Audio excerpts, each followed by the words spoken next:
Am I the jerk if I uninvite my 32F, Sil, 30F, I'll call her Tina, from my baby shower because I think she's in love with my husband?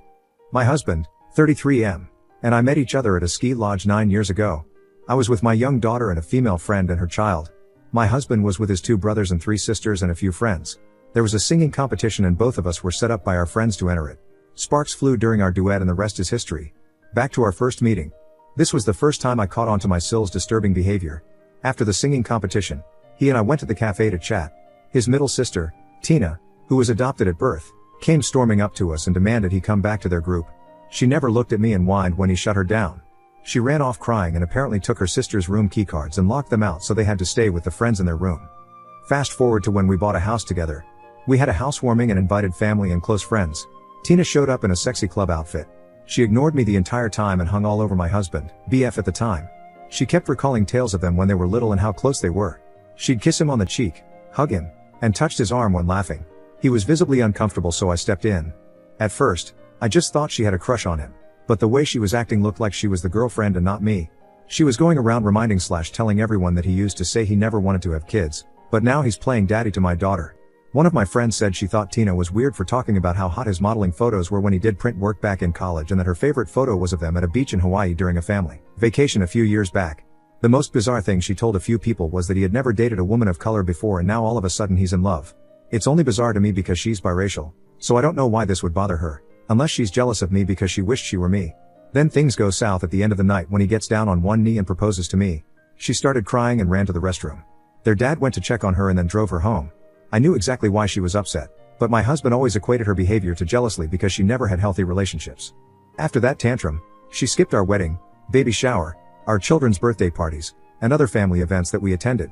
I was fine with extending invitations because I knew she wasn't going to show up. She had some sort of mental breakdown and was in and out treatment for years. Now I have to say, I wish nothing but the best for her and I don't know what kind of issues she's going through, but I don't want her disrupting our peace. I'm currently pregnant and our baby shower is at the end of this month. I'm having it a few months early because I'm at risk for going into labor early, like I did with my other 2 children. My mill called to RSVP and stated Tina would be riding with them and if it was okay if she brought her new boyfriend. I was surprised because we hadn't seen her in years, but I was apprehensive to agree. Eventually, I did agree and hoped that she resolved whatever caused her so much distress when she was around my family. Well, it took all of 24 hours for her to start her nonsense. She texted my husband paragraphs at 3 a.m. telling him how she felt about our family. First, she went on to say how much she missed them being close and how I came in and destroyed their close relationship, when I barely said 50 words to her in 9 years. She asked him if he was happy with his life because again, he used to say he never wanted kids or to get married. She then asked if he thought about her in all this time and if he could meet up with him before the shower and talk alone, face to face. That was the last straw for me. I asked my husband if he knew she was in love with him and he just shrugged and said he didn't doubt my theory. Apparently, when she was 11, she asked if they could cuddle and kiss and he said no. He admits her behavior since then has always been weird and dramatic, but he didn't pay her much attention because there were many siblings and they all hung out all the time. I asked him if he could uninvite her and this new boyfriend because I think she's going to bring drama to our baby shower. He said he wants to talk to his parents first to see what kind of state she's been in, but I know in my gut that she's ready to ruin our day with her theatrics. So am I the jerk for wanting to uninvite her to the baby shower? Edit, for those of you wondering if anything intimate ever happened between them. The answer is no. I am 100% certain of this. He has a total of 3 adopted siblings, 2F and 1 meter.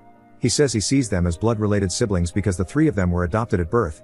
He's the second youngest, and they're all within 4 years of each other. So all he knows them as siblings.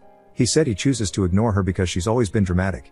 He's always worried about her physical safety because she's suffered from depression for as long as he can remember, so he tries to handle things gently. He's not opposed to uninviting her, but he does want to know what his parents think about her mental state and whether she can behave. Second edit, so I keep seeing something about High School Musical. I'm a little too old to have watched that show/movie, but didn't know about that plot. I changed some details of how we met so this post wouldn't be immediately recognizable, but it's very much, unfortunately, my life right now. My husband is on his way home right now, despite having another 3 hours left at work, because his phone kept blowing up. He didn't sound good on the phone, but he wouldn't tell me what was wrong. I don't want to call back his mom and other sister to ask what's going on, but I'll try to post an update when, hopefully, we come to a final solution because I'm stressed and over this. Update. This will probably be my last update since my husband and I decided that we need to be completely removed from Sil's drama/trauma so we can focus on having a healthy pregnancy and family life. I have an appointment with a perinatologist, a high-risk prenatal doc, tomorrow morning that was scheduled weeks ago to check on the baby. Thank you to those who are concerned about me and the baby. So I don't even know where to start, so I apologize if this update seems all over the place. I also have to point out for the person who went through my comment history.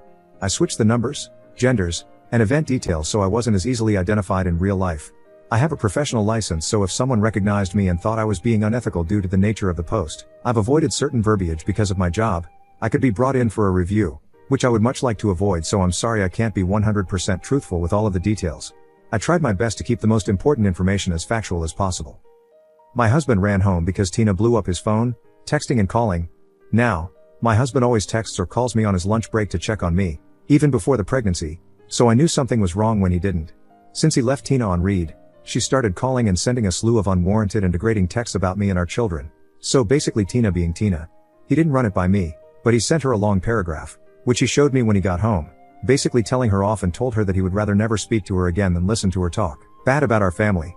He told her she would never be invited to any of our family functions and that she needed to check herself back into the hospital if she thought their sibling relationship was ever closer than it actually was. He closed it by saying he would let the family know the reason she was uninvited and that he hoped she's either seeing a therapist or would find one immediately. I'm not surprised at his response because the things she said pushed him to that breaking point. I think the worst thing she said was that my 2 miscarriages years ago, which would have been our first child together, was caused because we don't actually belong together and that my body couldn't even carry any of my children to term, 32 and 33 weeks deliveries. I expected her to bring something like this up, but I could tell it really hurt him, and that's why he didn't hold back from her. He then blocked her and told me he's changing our phone numbers. He called his parents and the oldest/bio sister, whom he is close with, and explained to them why she's never allowed to visit our home. He shared all of their text exchanges, and they were mortified. He asked them not to share our address, and when we changed to new numbers, they assured us that none of them shared this information with her because she actually asked for his work schedule and mentioned driving up a day early to surprise him. My Phil had the most to say, and I get it. It's his baby girl, but he hadn't shared much info beforehand with anyone besides his wife. He said he always knew she had a little crush on him, but after her outburst at our housewarming years ago, they had a conversation about her behavior and she told him that she had been keeping a diary about him since she was a teenager. She explained it was to process her emotions and to challenge negative thoughts.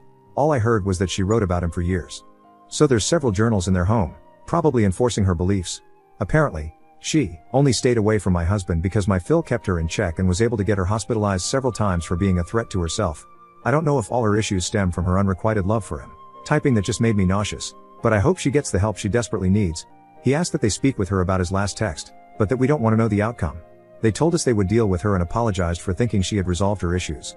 My in-laws are saints, and I thank them for believing us and keeping her away for all these years. Luckily, she's currently living with them due to her issues, so they're going to speak to her tomorrow morning. The bio-sil called me when we got off the phone with the in-laws. She told me that she was really sorry because she's the one who hooked the new BF and Tina up and suggested that she show him off at the baby shower, but admitted they had only been dating for like 2 weeks. She said she sent the text Tina sent to my husband to her, the BF, because that's one of her best guy friends and she wanted to protect him, so I'm pretty sure they're probably not a thing anymore. I'm kind of nervous how Tina will deal with 2 rejections so close together. The 2 sisters aren't that close, and she was audibly disgusted to find out that her sister has been pining for their brother all these years. She has a theory, though. She thinks it started with the older bio brother, Sean, because when Tina was little, she would follow Sean around all the time. He's older, so he went off to college abroad. Tina was about 10, and then he permanently moved to Europe. It seems like the crush transferred to my husband when Sean left.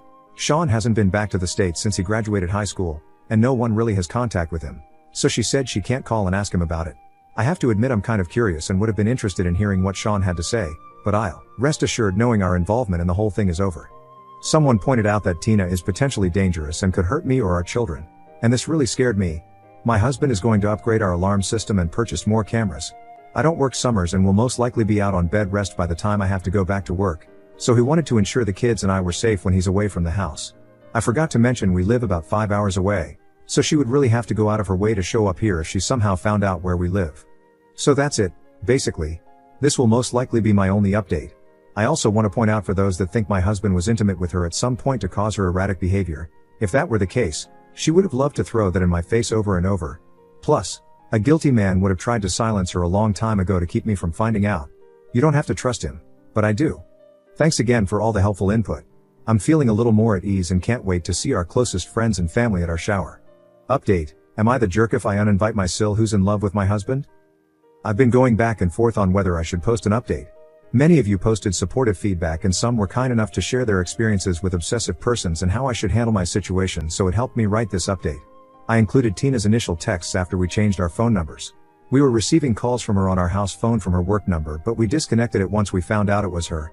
I wasn't sure how to organize my thoughts on this post, but I think it will be easier to give an update by listing each person involved. Again, I had to alter some information because of my career and the fear of being doxxed. Tina. It's been quiet for a few weeks because Tina is currently receiving treatment. At first, I thought it was going to be messy because she found out my husband's new number and texted him several times. Attached. He ignored the texts and blocked her. Her reaction to this rejection caused issues for her, losing her job, relationship, etc. But ultimately, she is getting help now, and I hope this time she can heal from whatever it is that is keeping her from living a happy life. Sean. Many people speculated that my husband or Sean did something to Tina that caused her obsessive behavior. First, I thought Sean was my husband's biological brother. This was my assumption because he looks like their father in the pictures I've seen in family photo albums, and my husband never referred to any of his siblings as the adopted one, which I love, but it has caused some confusion on my end because only 2 of them stand out from the others. This is important to mention because it explains Sean's departure from the family. Sean left after high school because he found his birth family in his native country. He searched for his birth parents all senior year of high school and found older siblings. His parents are deceased, but he started visiting his siblings while studying abroad. He became heavily involved with their religion and customs. After college, he cut ties with my husband and his whole family.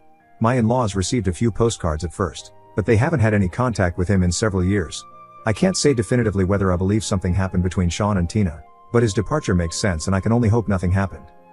My husband. Again, I want to make it 1000% clear that there's no doubt in my mind that my husband never aided in Tina's obsession. Those who are doubtful, I get it, but respectfully, I trust my husband implicitly. Me. I feel like a weight has been lifted, even if temporarily. My baby shower was amazing, and knowing she was far away getting help allowed me to fully enjoy my friends and family. I'm looking forward to meeting our baby, and I hope we have peace from this situation for a long time to come.